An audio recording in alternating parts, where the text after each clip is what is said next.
بسم اللہ الرحمن الرحیم۔ السلام علیکم دوستو، نماز کے مسائل ہوں یا کچھ دیگر مسائل ہوں، صحابہ کرام علیہم رضوان کے درمیان اختلاف رہا ہے۔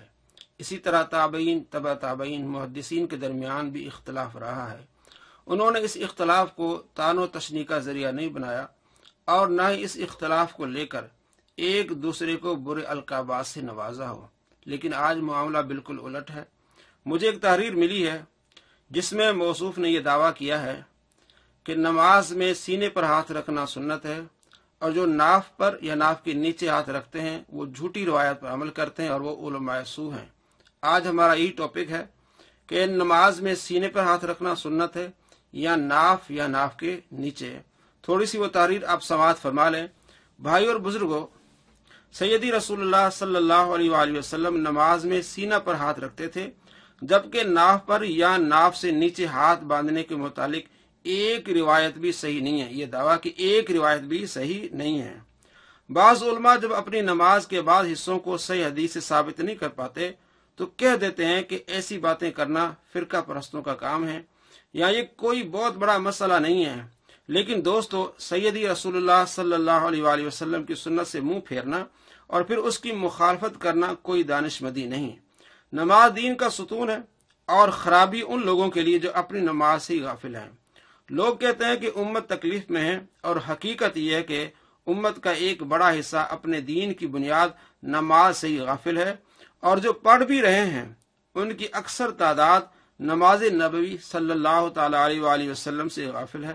اور بلا شبہ سیدی رسول اللہ صلی اللہ علیہ وآلہ وسلم کی سنت کی ترویج کرنا فرقہ پرستی نہیں ہے، بلکہ جھوٹی روایات کی پیروی کرنا علماء سو کی خاص پہچان ہے۔ یعنی جھوٹی روایات کی پیروی کرنا علماء سو کی خاص پہچان ہے، اور وہ جانتے ہیں کہ وہ جھوٹ پھیلا رہے ہیں۔ موصوف نے آگے پھر 3 احادیث نقل کی ہیں جن سے یہ ثابت کیا ہے کہ سینے پر ہاتھ رکھنا نماز میں یہی سنت ہے، اور ہر حدیث کے نیچے لکھا ہے صحیح الاسناد۔ یہ تینوں احادیث صحیح ہیں، اور میں آپ کو بتاتا ہوں، اور انہی کے اصول سے میں آپ کو واضح کر کے دوں گا کہ تینوں احادیث ضعیف الاسناد ہے۔ سب سے پہلی بات ہوگی کہ نبی پاک صلی اللہ تعالی علیہ وآلہ وسلم نماز میں ہاتھ کس طرح باندھتے تھے۔ پھر اس کے بعد یہ بات ہوگی کہ آپ صلی اللہ تعالی علیہ وآلہ وسلم ہاتھ باندھ کے رکھتے کہاں تھے، ناف پر یا ناف کے نیچے یا سینے پر۔ پہلی حدیث سنن ابن ماجہ سے، حدیث نمبر 809، حضرت قبیصہ بن حلب اپنے والد سے روایت کرتے ہیں کہ کان النبی صلی اللہ علیہ وسلم یا امنا، کہ آپ صلی اللہ تعالی علیہ وآلہ وسلم ہماری امامت فرماتے تھے، فیاخذ شمال بیمینی، تو آپ صلی اللہ تعالی علیہ وآلہ وسلم بائیں ہاتھ کو دائیں ہاتھ سے پکڑتے تھے، یعنی دائیں ہاتھ سے بائیں کو پکڑتے تھے۔ اگلی حدیث سنن نسائی سے، حدیث نمبر 887، وائل بن حجر روایت کرتے ہیں کہ رأیت رسول اللہ صلی اللہ علیہ وسلم، کہ میں نے آپ صلی اللہ تعالی علیہ وآلہ وسلم کو دیکھا، اذا کان قائما فی الصلاۃ، آپ نماز میں تھے، قبض بیمینہ علی شمالی، کہ آپ صلی اللہ تعالی علیہ وآلہ وسلم نے دائیں ہاتھ سے بائیں ہاتھ کو پکڑا۔ اگلی حدیث سنن ابی داؤد سے، حدیث نمبر 755، حضرت عبداللہ بن مسعود رضی اللہ تعالیٰ روایت کرتے ہیں کہ انہ کان یصلی فوضع ید الیسری علی الیمنی، کہ میں نماز پڑھ رہا تھا تو میں نے بایاں ہاتھ دائیں ہاتھ کے اوپر رکھ لیا۔ فرآہ النبی صلی اللہ علیہ وسلم، جب آپ صلی اللہ تعالی علیہ وآلہ وسلم نے مجھے دیکھا، فوضع ید الیمنی علی الیسری، تو آپ صلی اللہ تعالی علیہ وآلہ وسلم نے میرا دایاں ہاتھ بائیں ہاتھ پر رکھا۔ تو ان حدیث سے معلوم ہوا کہ دایاں ہاتھ بائیں ہاتھ پر رکھنا ہے۔ اب رکھنا کس طرح ہے، میں آپ کو یہ حدیث سناتا ہوں۔ 1277 سنن دارمی میں یہ حدیث ہے، حضرت وائل بن حجر سے رضی اللہ تعالیٰ عنہ، رأیت رسول اللہ صلی اللہ علیہ وسلم، کہ میں نے آپ صلی اللہ تعالی علیہ وآلہ وسلم کو دیکھا، یدع یدہ الیمنی علی الیسری، کہ آپ صلی اللہ تعالی علیہ وآلہ وسلم نے دایاں ہاتھ بائیں ہاتھ پر رکھا، قریبا من الرسغ، رسغ کے قریب، یعنی دایاں ہاتھ بائیں ہاتھ پر رکھا، قریبا من الرسغ، رسغ کہتے ہیں اس گٹے کو، یہ جوڑے ہاتھ اور کلائی کے درمیان، تو آپ صلی اللہ تعالی علیہ وآلہ وسلم نے دائیں ہاتھ بائیں ہاتھ پر رکھا، قریبا من الرسغ۔ صحیح ابن خزیمہ حدیث نمبر 480، اور یہ حدیث سنن ابی داؤد اور سنن نسائی میں بھی موجود ہے، اور حدیث صحیح ہے۔ حضرت وائل بن حجر رضی اللہ تعالیٰ کہتے ہیں کہ لأنظرن الی رسول اللہ صلی اللہ علیہ وسلم کیف یصلی، میں نے ارادہ کیا کہ میں دیکھوں کہ آپ صلی اللہ تعالی علیہ وآلہ وسلم کس طرح نماز ادا فرماتے ہیں۔ فنظرت الیہ، تو میں نے دیکھا آپ صلی اللہ تعالی علیہ وآلہ وسلم کو، قام فکبر ورفع یدیہ حتی حاذت اذنیہ، کہ آپ صلی اللہ تعالی علیہ وآلہ وسلم نے تکبیر کی، ہاتھ اٹھائے کانوں تک، ثم وضع ید الیمنى علی ظہر کف الیسری، پھر آپ صلی اللہ تعالی علیہ وآلہ وسلم نے دائیں ہاتھ بائیں ہاتھ کی پشت پر، والرسغ والساعد، جوڑ پر اور کلائی پر رکھا۔ آپ صلی اللہ تعالی علیہ وآلہ وسلم کو میں نے دیکھا کہ آپ نے تکبیر کہی، کانوں تک ہاتھ اٹھایا، پھر آپ نے دائیں ہاتھ بائیں ہاتھ کی پشت، جوڑ اور کلائی پر اس طرح رکھا۔ تو یہ حدیث صحیح ابن خزیمہ میں ہے، سنن ابی داؤد میں اور نسائی میں، کہ آپ صلی اللہ تعالی علیہ وآلہ وسلم نے دائیں ہاتھ بائیں ہاتھ کی پشت، کلائی اور جوڑ پر اس طرح رکھا۔ اب اگلی حدیث ہے حضرت علی رضی اللہ تعالیٰ عنہ کی نماز کا طریقہ، مصنف ابن ابی شیبہ، حدیث نمبر 3940۔ امام بیہقی رحمۃ اللہ علیہ نے اس کو حسن کہا، یعنی یہ حدیث حسن ہے۔ جریر ضبی اپنے والد سے روایت کرتے ہیں، کان علی، کہ حضرت علی رضی اللہ تعالیٰ عنہ اذا قام فی الصلاۃ، جب نماز کے لیے کھڑے ہو جاتے، وضع یمینہ علی رسغ یسارہ ولا یزال کذلک حتی یرکع، حضرت علی رضی اللہ تعالیٰ عنہ نماز میں اسی طرح کرتے، جب تک رکوع نہ کرتے تو آپ دائیں ہاتھ سے بائیں ہاتھ کی رسغ یعنی جوڑ کو یہاں پکڑے رکھتے۔ تو معلوم ہوا کہ آپ صلی اللہ تعالی علیہ وآلہ وسلم کے نماز کا طریقہ اور حضرت علی رضی اللہ تعالیٰ کی نماز کا طریقہ کیا ہے کہ دائیں ہاتھ کو بائیں ہاتھ کی پشت، رسغ اور کلائی پر یوں رکھنا ہے۔ اب یہاں تو معلوم ہوا کہ اس طرح پکڑنا ہے، اس طرح ہاتھ باندھنے ہیں، اور کہاں باندھنے، یہ ہم آپ کو حدیث سناتے ہیں سنن ابی داؤد سے کہ ہاتھ باندھنے کہاں ہیں۔ سنن ابی داؤد حدیث نمبر 757۔ جریر ضبی اپنے والد سے روایت کرتے ہیں کہ رأیت علی رضی اللہ عنہ، کہ میں نے حضرت علی رضی اللہ تعالیٰ عنہ کو دیکھا، یمسک الشمال بیمینہ علی رسغ، آپ نے دائیں ہاتھ سے بائیں ہاتھ کی رسغ کو پکڑا ہوا تھا، یعنی دائیں ہاتھ سے بائیں ہاتھ کے جوڑ کو، رسغ یعنی اس جوڑ کو پکڑا ہوا تھا، فوق السرتی، اور آپ نے ناف کے اوپر ہاتھ باندھا ہوا تھا۔ فوق السرتی، اس حدیث کو امام بخاری نے صحیح کہا ہے، اور امام ابن حجر اسقلانی رحمۃ اللہ علیہ نے کہا یہ سند صحیح ہے۔ امام ابن حجر اسقلانی کی کتاب ہے تغلیق التعلیق، جلد نمبر 2 صفحہ نمبر 443، اس میں کہتے ہیں کہ حدیث صحیح ہے۔ قال ابو داؤد، حضرت امام ابو داؤد کہتے ہیں، روی عن سعید بن جبیر فوق السرتی، سعید بن جبیر سے روایت ہے ناف کے اوپر، وقال ابو مجلز، اور ابو مجلز کہتے ہیں تحت السرہ، ناف کے نیچے۔ تو امام ابو داؤد ان دونوں حدیثوں کو صحیح مان رہے ہیں، اس لیے روی عن ابی ہریرہ ولیس بالقوی، کہ حضرت ابو ہریرہ رضی اللہ تعالی سے جو روایت ہے وہ قوی نہیں، یعنی یہ دو روایتیں قوی ہیں، اور وہ روایت قوی نہیں جس میں حضرت ابو ہریرہ رضی اللہ تعالیٰ عنہ روایت کرتے ہیں کہ ناف کے نیچے۔ تو ناف کے نیچے ہاتھ باندھنے کی کئی روایات ہیں، ان میں سے ایک روایت ہو گئی کمزور، لیکن امام ابو داؤد کہتے ہیں مجلس جو کہتا ہے تحت السرہ یعنی ناف کے نیچے ہاتھ باندھنے کا، وہ صحیح ہے، اور سعید بن جبیر جو کہتے ہیں ناف کے اوپر ہاتھ باندھنا ہے، وہ بھی ٹھیک ہے۔ ابو مجلس کی روایت مصنف ابن ابی شیبہ میں ہے 3942۔ حجاج بن حسان کہتے ہیں قال سمعت ابا مجلس، میں نے ابا مجلس سے سنا، یا میں نے اسے پوچھا قلت کیف یصنع، تو میں نے کہا کس طرح نماز میں ہاتھ باندھے جائیں، قال اس نے کہا یدعو باطن کف یمینی علی ظاہر کف شمالی، کہ دائیں ہاتھ کا نیچا حصہ اور بائیں ہاتھ کے اوپر والے حصے اس طرح رکھنا ہے، اور کس طرح رکھنا ہے، وَيَجْعَلُهَا أَسْفَلَ مِنَ السُّرَّةِ، اور ان دونوں کو ناف کے نیچے رکھنا ہے، یعنی دائیں ہاتھ کا نیچے والا حصہ اور بائیں ہاتھ کے اوپر والے حصے پر رکھنا ہے، اور ناف کے نیچے رکھنا ہے۔ تو یہ ابو مجلس کی روایت ہے، جس کو امام ابو داؤد کہتے ہیں، یہ حدیث صحیح ہے، اور سعید بن جبیر والی حدیث بھی صحیح ہے کہ ناف کے اوپر رکھنا۔ تو معلوم ہوا کہ امام ابو داؤد کا مذہب کیا ہے کہ ناف کے اوپر بھی رکھ سکتے ہیں اور ناف کے نیچے بھی رکھ سکتے ہیں۔ ناف سے نیچے ہاتھ باندھنے کی ایک اور صحیح روایت مصنف ابن ابی شیبہ میں یہ روایت ہے، اور یہ کتاب چھپی ہے 2006 میں، لبنان سے چھپی ہے، صفحہ نمبر اس کا 321 اور 322 اور جلد نمبر 3۔ حدیث کیا ہے، ان علقمۃ بن وائل بن حجر ان ابی رضی اللہ تعالی عنہ قال رأیت النبی صلی اللہ علیہ وسلم یدع یمینہ علی شمالہ فی الصلاۃ تحت السرہ۔ حضرت علقمہ بن وائل بن حجر رضی اللہ تعالی عنہ اپنے والد سے روایت کرتے ہیں، انہوں نے فرمایا کہ میں نے نبی پاک صلی اللہ تعالی علیہ وآلہ وسلم کو دیکھا کہ آپ نے نماز میں اپنا دایاں ہاتھ بائیں ہاتھ پر رکھا ہوا تھا ناف کے نیچے۔ اس کو ابن ابی شیبہ نے روایت کیا اور اس کی سند صحیح ہے۔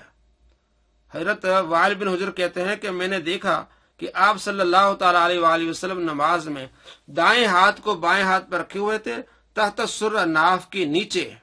اب یہ حدیث صحیح ہے، موصوف نے لکھا کہ ان کے پاس کوئی حدیث صحیح نہیں ہے، نہ ناف کے نیچے ہاتھ باندھنے کی حدیث ان کے پاس ہے، نہ ناف کے اوپر ہاتھ باندھنے کی حدیث ان کے پاس ہے، ان کے پاس بالکل کوئی حدیث صحیح نہیں ہے۔ اب آپ نے دیکھا مصنف ابن ابی شیبہ، اس میں صحیح حدیث ہے کہ آپ صلی اللہ تعالی علیہ وآلہ وسلم کے صحابی وائل بن حجر کہتے ہیں کہ میں نے آپ صلی اللہ تعالی علیہ وآلہ وسلم کو دیکھا کہ آپ نے دائیں ہاتھ بائیں ہاتھ پر رکھا ہوا تھا تحت سرۃ ناف کے نیچے۔ اور ابو داؤد شریف حدیث 757 میں نے آپ کو دکھایا کہ حضرت علی رضی اللہ تعالیٰ کس طرح نماز پڑھتے تھے، دائیں ہاتھ بائیں ہاتھ کے رسغ یعنی جوڑ پر باندھ کر فوق السرتی ناف کے اوپر رکھ کے آپ نماز پڑھتے تھے، جس کو امام بخاری نے بھی صحیح کہا۔ اب آگے چلیے امام ترمذی کیا کہتے ہیں۔ جامع ترمذی حدیث نمبر 252، ان قبیصہ بن حلب ان ابی، قبیصہ بن حلب اپنے والد سے روایت کرتے ہیں، کان رسول اللہ صلی اللہ علیہ وسلم یؤمنا، کہ آپ صلی اللہ تعالی علیہ وآلہ وسلم ہمیں نماز پڑھاتے تھے، فیاخذ شمال بیمینی، تو آپ بائیں ہاتھ کو دائیں ہاتھ سے پکڑتے تھے۔ قال حضرت ابو عیسیٰ کہتے ہیں یعنی امام ابو عیسیٰ ترمذی، وفی الباب عن وائل بن حجر، اس باب میں وائل بن حجر کی روایت ہے، عطیف بن حارث کی بھی ہے، ابن عباس کی بھی ہے، ابن مسعود کی بھی ہے، سال بن سعد کی ہے۔ قال ابو عیسیٰ، حضرت امام ابو عیسیٰ ترمذی کہتے ہیں، حدیث حلب حدیث حسن، کہ حلب کی حدیث حسن ہے، والعمل على هذا عند اہل العلم من اصحاب النبی والتابعین ومن بعدهم، کہ اس پر اہل علم کا عمل ہے، تابعین کا اور صحابہ کا عمل ہے کہ دائیں ہاتھ سے بائیں ہاتھ کو پکڑتے ہیں، دائیں ہاتھ اوپر ہوتا ہے اور بائیں ہاتھ نیچے ہوتا ہے۔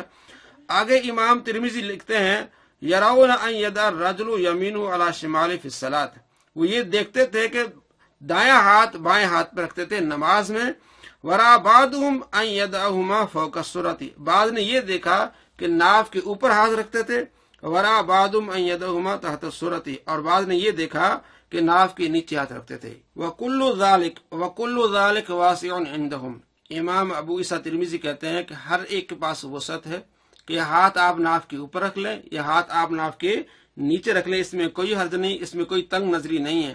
اور یہی علماء اہل سنت کہتے ہیں کہ اللہ تبارک و تعالی جو انسان بنائے ہیں ان میں کچھ موٹے ہوتے ہیں کچھ پتلے ہوتے ہیں، اگر آدمی موٹا اور ہاتھ باندھتا ہے ناف کے اوپر ہاتھ آ جاتا ہے تو کوئی مسئلہ نہیں ہے، ہاتھ ناف کے نیچے چلا جاتا ہے تب بھی کوئی مسئلہ نہیں، دونوں سنتیں ہاتھ ناف کے اوپر رکھ لیں یا ہاتھ ناف کے نیچے باندھ لیں، لیکن سینے کا ذکر کہیں موجود نہیں۔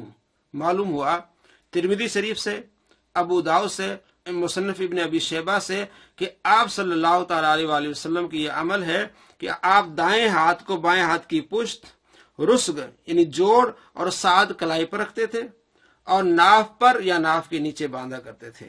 دونوں طریقے ہیں، تو آپ باندھ سکتے ہیں، ناف پہ اوپر بھی باندھ سکتے ہیں اور ناف کے نیچے بھی۔ اب آئی ان حدیث کی طرف جو سینے پر ہاتھ رکھنے کے متعلق آئی ہیں۔ پہلی حدیث صحیح ابن خزیمہ سے، حدیث نمبر 479، حدثنا ابو موسیٰ حدثنا معمر حدثنا سفیان عن عاصم بن کلیب عن ابی عن وائل بن حجر قال صلیت مع رسول اللہ صلی اللہ علیہ وسلم، وائل بن حجر کہتے ہیں کہ میں نے آپ صلی اللہ تعالی علیہ وآلہ وسلم کے پیچھے نماز پڑھی، ووضع ید الیمنی علی ید الیسری، آپ صلی اللہ تعالی علیہ وآلہ وسلم نے دائیں ہاتھ بائیں ہاتھ پر رکھا، علی صدری سینے پر رکھا۔ تو یہ ان لوگوں کی دلیل ہے جو سینے پر ہاتھ رکھنے کے قائل ہیں۔ اب ہم ذرا اس کی سند کو دیکھتے ہیں۔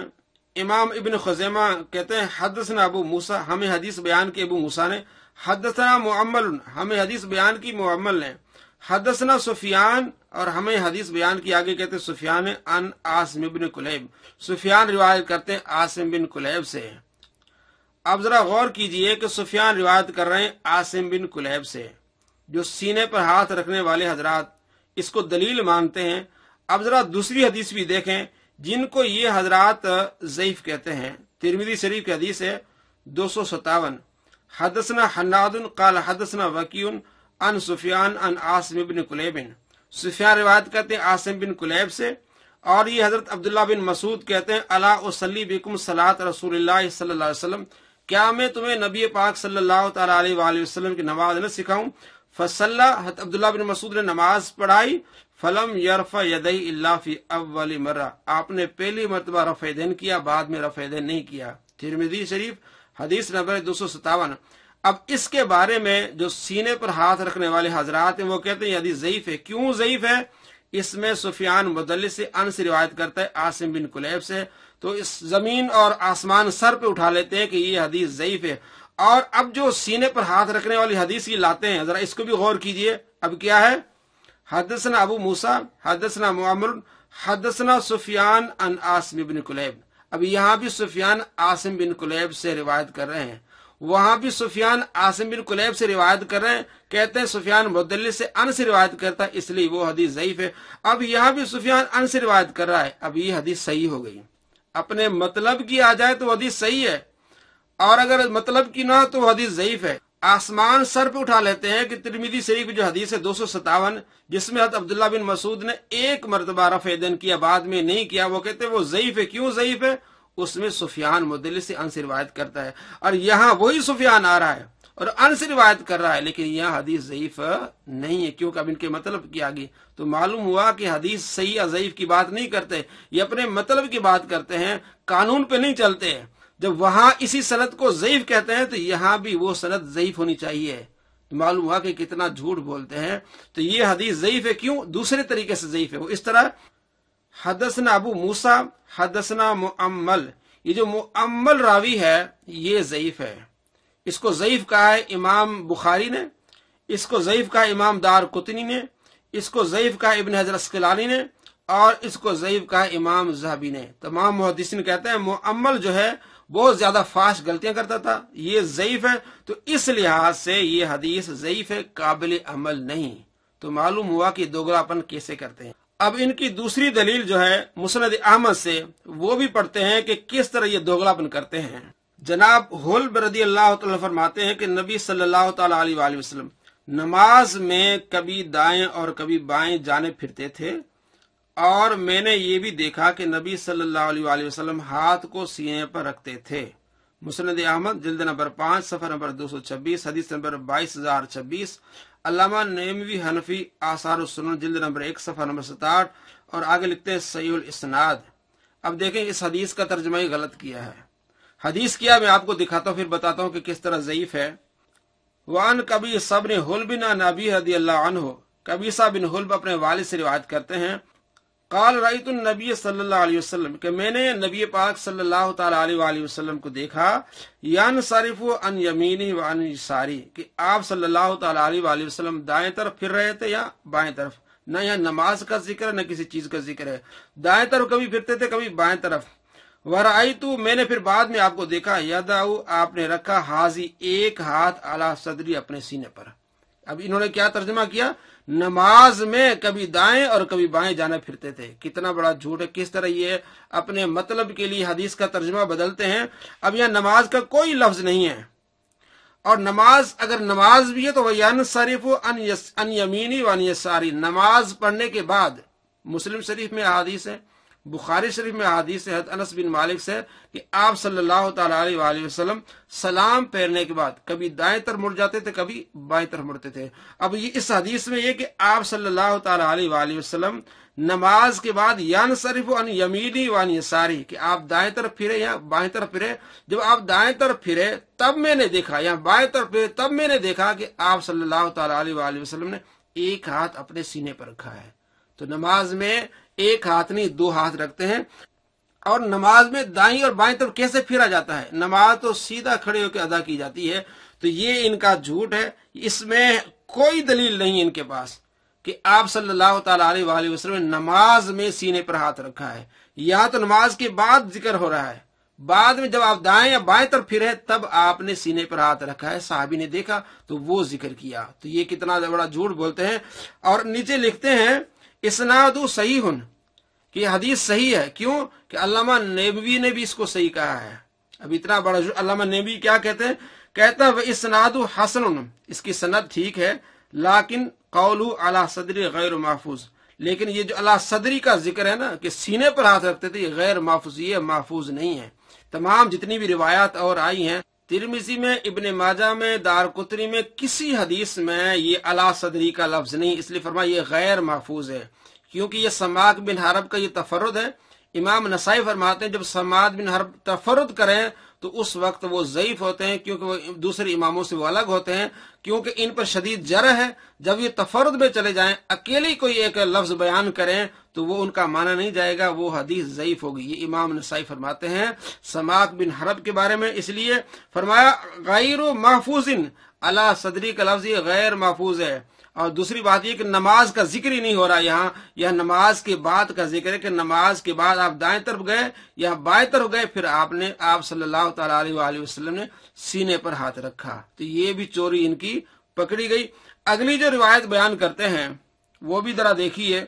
جناب طاؤس بیان کرتے ہیں کہ نبی صلی اللہ تعالی علیہ وآلہ وسلم اپنا دائیں ہاتھ اپنے بائیں ہاتھ پر رکھ کر سینے پر باندھا کرتے تھے۔ سنن ابو داؤد کتاب الصلاۃ حدیث نمبر 759 صحیح الاسناد۔ اب طاؤس جو ہے وہ تابعی ہیں، وہ تابعی آپ صلی اللہ تعالی علیہ وآلہ وسلم سے تو نہیں ملا۔ کس طرح وہ کہہ رہے ہیں کہ تابعی جو طاؤس ہے آپ صلی اللہ تعالی علیہ وآلہ وسلم سے روایت بیان کرتے ہیں، اس کو کہتے ہیں مرسل روایت، کہ تابعی صحابی کا ذکر کیے بغیر آپ صلی اللہ تعالی علیہ وآلہ وسلم سے روایت بیان کرے اسے مرسل روایت کرتے ہیں، اور خود یہ کہتے ہیں کہ مرسل روایت ضعیف ہوتی ہے۔ اب اسی کے نیچے حافظ زبیر زئی صاحب نے لکھا ہے حدیث نمبر 759 تخریج، کہتے ہیں یہ صحیح ہے۔ وہ فی المراسیل ابی داؤد، یہ ابو داؤد کی مراسیل میں سے، وہ سند ضعیف، سند اس کی ضعیف ہے، تو صحیح کیسے ہوگی؟ سند اس کی ضعیف ہے لارسال ہی، چونکہ ان کے مطلب کی حدیث تھی، ضعیف حدیث کو بھی انہوں نے کیا کہہ دیا؟ صحیح کہہ دیا۔ سند ضعیف، سند اس کی ضعیف ہے تو حدیث صحیح کیسے ہو گئی؟ وجہ بتاتے ہیں صحیح اس لیے وللحدیث شاہد عند احمد، کہ مسند احمد میں بہت زیادہ اس کے شواہد ہیں۔ میں اب وہ بھی آپ کو دکھاتا ہوں کتنے شواہد ہیں۔ ایک ہی حدیث ہے جو بھی نماز کے بعد سلام پھیرنے کے بعد آپ صلی اللہ تعالی علیہ وآلہ وسلم نے سینے پر ہاتھ رکھا ہے، اور کوئی حدیث نہیں ہے، تو کہتے ہیں اس کے بہت زیادہ شواہد ہیں۔ دیکھیں کتنا بڑا جھوٹ بولتے ہیں۔ اور یہی حافظ زبیر علی زئی صاحب اپنی کتاب ہے ان کی صحیح نماز نبوی، اس کے صفحہ نمبر 10 میں لکھتے ہیں کہ آپ صلی اللہ تعالی علیہ وآلہ وسلم اپنا دائیں ہاتھ اپنے بائیں ہاتھ پر سینے پر رکھتے تھے، تو وہی جو میں نے آپ کو مسند احمد سے بتائی کہ نماز کے بعد کا ذکر ہے۔ اور آگے لکھتے ہیں کہ لوگوں کو رسول اللہ صلی اللہ علیہ وسلم کی طرف سے یہ حکم دیا جاتا تھا کہ نماز میں دائیں ہاتھ بائیں زرہ پر رکھیں۔ زرہ کہتے ہیں کونی کے سرے سے درمیانی انگلی کے سرے تک۔ تو سیدنا وائل بن حجر رضی اللہ تعالی نے فرمایا کہ پھر آپ صلی اللہ تعالی علیہ وآلہ وسلم نے اپنا دائیں ہاتھ بائیں ہاتھ کی ہتھیلی، کلائی اور اد پر رکھا، ساعد پر رکھا۔ ساعد کونی سے ہتھیلی تک کا حصہ ہے، اگر ہاتھ پوری ذرا ہتھیلی، کلائی اور ہتھیلی سے کونی تک رکھا جائے تو خود بخود ناف سے اوپر اور سینے پر آ جاتا ہے۔ کیسی منطق ہے کہ اس ہاتھ کو آپ پوری ذرا پر رکھیں تو یہ ہاتھ یہاں آ جاتے ہیں۔ بھائی ہاتھ یہ تو پوری ذرا ہے، اس کو آپ نے ہاتھ یہاں باندھنا ہے، اس کو کہیں بھی آپ ہاتھ رکھیں گے تو ہاتھ یہ رسک کو باندھنا ہے۔ یہ احادیث میں آتا ہے کہ آپ صلی اللہ تعالی علیہ وآلہ وسلم دائیں ہاتھ سے بائیں ہاتھ کی ہتھیلی، رسک اور ساتھ پر یوں ہاتھ رکھتے تھے۔ اب یوں رکھیں گے تو یہ رسک ختم ہو گیا۔ دیکھیں اپنی منطق کیسے کرتے ہیں، اور یہی منطق کس نے؟ محمد علی مرزا نے کی ہے، اپنے بابا جی سے جو ہے وہ سیکھا ہے۔ نماز محمدی پوائنٹ نمبر 2، اور وہی ساری باتیں جو حافظ زبیر زئی نے لکھی ہیں وہی بے عین ہی انہوں نے لکھ دی ہیں کہ ذرا کو ذرا پر رکھیں۔ جب واضح آ رہا ہے کہ دائیں ہاتھ بائیں ہاتھ کی پشت، رسک اور کلائی پر اس طرح رکھنا ہے، ناف کے نیچے رکھنا ہے یا ناف کے اوپر رکھنا ہے، تو اپنی منطق کیوں چلا رہے ہیں؟ اور یہی حافظ زبیر زئی حدیث نمبر ہے ابو داؤد شریف کی 757، اس حدیث کو حسن کہتے ہیں۔ حضرت علی رضی اللہ تعالیٰ عنہ دائیں ہاتھ سے بائیں ہاتھ کی رسک جوڑ کو پکڑ کے ناف کے اوپر رکھ کے نماز پڑھتے تھے، اس کو اس نے حسن کہا ہے، تو اس حدیث کو چھوڑ کے اپنے رائے کی طرف جا رہے ہیں۔ اب جیسا کہ ان کی تیسری دلیل یہ تھی کہ طاؤس یہ کہتے ہیں کہ آپ صلی اللہ تعالی علیہ وآلہ وسلم نماز میں سینے پر ہاتھ رکھتے تھے، طاؤس تو تابعی ہیں، تو آپ صلی اللہ تعالی علیہ وآلہ وسلم سے جو روایت کرتے ہیں مرسل روایت ہے، تو کہتے ہیں شواہد بہت ہیں۔ اب محمد علی مرزا بھی کہتے ہیں کہ حلب طاہر رضی اللہ تعالیٰ عنہ سینے پر ہاتھ رکھتے تھے، حافظ زبیر زئی بھی یہ کہتے ہیں، اور تمام ان کے جو سینے پر ہاتھ رکھنے والے وہ کہتے ہیں۔ اب میں آپ کو حضرت حلب طائی کی مسرد دکھاتا ہوں جس میں صرف ایک روایت ہے، اور یہ کہتے ہیں بہت سارے شواہد ہیں۔ اب دیکھیں یہ حضرت حلب طائی رضی اللہ تعالیٰ کی مسرد جس میں جتنی احادیث ہیں ان کی وہ یہاں موجود ہے 21,965، اس میں کسی طرح کا کوئی ذکر نہیں ہے سینے پر، اگلی حدیث میں بھی کوئی ذکر نہیں ہے۔ اگلی یہ حدیث ہے، رأیت النبی صلی اللہ علیہ وسلم ینصرف عن یمینی و عن یساری، کہ میں نے دیکھا، قبیصہ بن حلب اپنے والد سے روایت کرتے ہیں کہ میں نے دیکھا نبی پاک صلی اللہ تعالی علیہ وآلہ وسلم کو ینصرف عن یمینی و عن یساری، کہ آپ دائیں طرف پھر جاتے ہیں یا بائیں طرف پھر جاتے ہیں، ورأیت، پھر میں نے آپ کو دیکھا، قال کہتے ہیں یدعو ہذہ علی صدری، آپ نے ایک ہاتھ اپنے سینے پر رکھا۔ یہی روایت ایک ہی روایت ہے جو بھی نماز کے بعد کا ذکر ہے، نماز کا کوئی ذکر نہیں ہے، اور کہتے ہیں ایک ہاتھ، ہادی علی صدری، ایک ہاتھ تو نماز میں نہیں رکھا جاتا، تو یہ سارا ان کا جھوٹ ہے۔ آگے کوئی روایت نہیں، میں ابھی آپ کو دکھاتا ہوں، یہ جو کہتے ہیں نا کہ بہت سارے شواہد ہیں، دیکھیں آگے، ورأیت ینصرف عن یمینی و عن شمالی، دیکھیں کان رسول اللہ صلی اللہ علیہ وسلم یؤمنا، کہ آپ صلی اللہ تعالی علیہ وآلہ وسلم ہمیں امامت فرماتے تھے، نماز پڑھاتے تھے، فیاخذ شمال بیمینی، تو بائیں کو دائیں سے پکڑتے، وکان ینصرف عن جانبی جمین، تو ایک طرف آپ پھر جاتے تھے، عن یمینی و عن شمالی، کبھی دائیں کبھی بائیں۔ اگلی بھی یہی، وکان ینصرف عن جانبی جمین، تو آپ ایک طرف پھر جاتے تھے۔ آپ دیکھتے جائیں کہیں بھی، آپ دیکھیں کہ صلیت مع رسول اللہ صلی اللہ علیہ وسلم وکان ینصرف علی شقیہ، کہ میں نے آپ صلی اللہ تعالی علیہ وآلہ وسلم کا نماز پڑھی، آپ ایک جانب پھر گئے۔ اگلی بھی اسی طرح حدیث ہے، آگے بھی اسی طرح حدیث ہے، آگے بھی اسی طرح حدیث ہے، کان رسول اللہ صلی اللہ علیہ وسلم اذن فطل من الصلاۃ، آپ صلی اللہ تعالی علیہ وآلہ وسلم جب نماز سے فارغ ہوتے، ان فطل عن یمینی و عن شمالی، دائیں طرف ہو جاتے یا بائیں طرف ہو جاتے۔ یہ تمام روایات میں نے آپ کو دکھائیں، جس میں کہیں بھی نہیں ملتا کہ آپ صلی اللہ تعالی علیہ وآلہ وسلم نے نماز میں ہاتھ سینے پر رکھا ہو، بلکہ جو یہ ذکر کرتے ہیں وہ ایک ہاتھ ہے، وہ نماز کے بعد دائیں طرف مڑنے کے بعد یا بائیں طرف مڑنے کے بعد۔ تو یہ موصوف محمد المرزا کے مربی کہتے ہیں کہ بہت سارے اس میں شواہد ہیں، کتنا بڑا جھوٹ ہے۔ طاؤس تابعی اس مرسل روایت کو یہ صحیح کہتے ہیں، جو خود کہتے ہیں کہ اس طرح کی روایات ضعیف ہوتی ہیں، ان کی سند ضعیف ہوتی ہے، لیکن چونکہ ان کے مطلب کی بات ہوتی ہے تو اس کو صحیح کہہ دیتے ہیں۔ تو میں نے آپ کو تمام احادیث بتائیں جس میں صحیح احادیث یہ ہیں کہ آپ صلی اللہ تعالی علیہ وآلہ وسلم دائیں ہاتھ سے بائیں ہاتھ کی پشت، رسغ، جوڑ اور کلائی پہ رکھتے تھے اور ناف کے نیچے رکھتے تھے۔ اور حضرت علی رضی اللہ تعالیٰ عنہ کا عمل کیا ہے؟ ناف کے اوپر بھی اور ناف کے نیچے بھی۔ امام ابو داؤد بھی کس کے قائل ہو گئے؟ ناف کے اوپر بھی اور ناف کے نیچے بھی۔ امام ترمذی بھی کیا کہتے ہیں؟ ناف کے اوپر بھی ناف کے نیچے بھی۔ اب یہ کہیں گے کہ ناف کے اوپر کا مطلب یہ سینے پر، تو ناف کے اوپر کا مطلب سینہ ہے، تو سینے کے اوپر مطلب کیا؟ منہ ہوگا۔ یہ سارے اس کی چالاکیاں، ان کی جھوٹ ہیں۔ اور اسلام تو خوبصورتی کا مذہب ہے، تو نماز میں کیوں نہیں خوبصورتی ہوگی؟ ایک بندہ ایک ٹانگ ادھر کیا ہوا، ایک ٹانگ ادھر کر کے پھر یہاں نماز پڑھ رہا ہے، یہ خوبصورتی ہوگی؟ یا بالکل اعتدال میں نماز پڑھ رہا ہے، جو اس کا جسہ ہے اس حساب سے کھڑا ہو کے نماز پڑھ رہا ہے اور ناف پر یا ناف کے نیچے ہاتھ باندھ کے اچھا لگ رہا ہے، تو یہ خوبصورتی ہوگی۔ فیصلہ آپ نے کرنا ہے کہ یہاں یوں خوبصورتی ہوگی یا آرام سے کھڑے ہو کے یوں خوبصورتی ہوگی۔ اور دوسری بات یہ کہ آپ صلی اللہ تعالی علیہ وآلہ وسلم اور صحابہ کرام علیہ رضوان بہت زیادہ عبادت کرتے تھے، تو یہاں عبادت کرنے میں تنگی ہے، کتنی دیر تک بندہ تھک جائے گا، لیکن یہاں عبادت کرنے میں سکون ہے۔ فیصلہ آپ نے کرنا ہے کہ تمام احادیث جو انہوں نے پیش کی ہیں، صحیح ابن خزیمہ وہ بھی حدیث ضعیف ہے، کیونکہ انہی کے قانون سے ضعیف ہے۔ مسند احمد سے جو روایت بیان کرتے ہیں اس میں نماز کا ذکر ہی نہیں ہے، وہ نماز کے بعد کی بات ہے۔ طاؤس والی روایت، وہ طاؤس تابعی ہے، صحابی نہیں ہے، تو وہ مرسل روایت ہے، اور خود ان کا قانون ہے کہ مرسل روایت ضعیف ہوتی ہے۔ اور جو ہم نے روایت بیان کی مصنف ابن ابی شیبہ سے صحیح سند کے لحاظ سے، اور حضرت علی رضی اللہ تعالیٰ عنہ کا عمل جو کہ آپ رضی اللہ تعالیٰ عنہ دائیں ہاتھ سے بائیں ہاتھ کی رسغ، جوڑ کو پکڑ کے ناف کے اوپر رکھتے تھے، اس کو امام ابو داؤد نے بھی صحیح کہا، امام بخاری نے بھی صحیح کہا، اور امام ابن حجر عسقلانی میں صحیح کہا۔ اور ناف کے نیچے جو ابا مجلس کہتے ہیں، ابو مجلس تحت السرہ کی روایت بیان کرتے ہیں، اس کو بھی امام ابو داؤد نے صحیح کہا۔ اور امام ترمذی نے بہت پیاری بات کہی کہ ناف کے اوپر رکھ لیں تب بھی ٹھیک ہے اور ناف کے نیچے رکھیں تب بھی ٹھیک ہے۔ ویڈیو پسند آئے تو لائک کیجیے، شیئر کیجیے۔ السلام علیکم ورحمۃ اللہ وبرکاتہ۔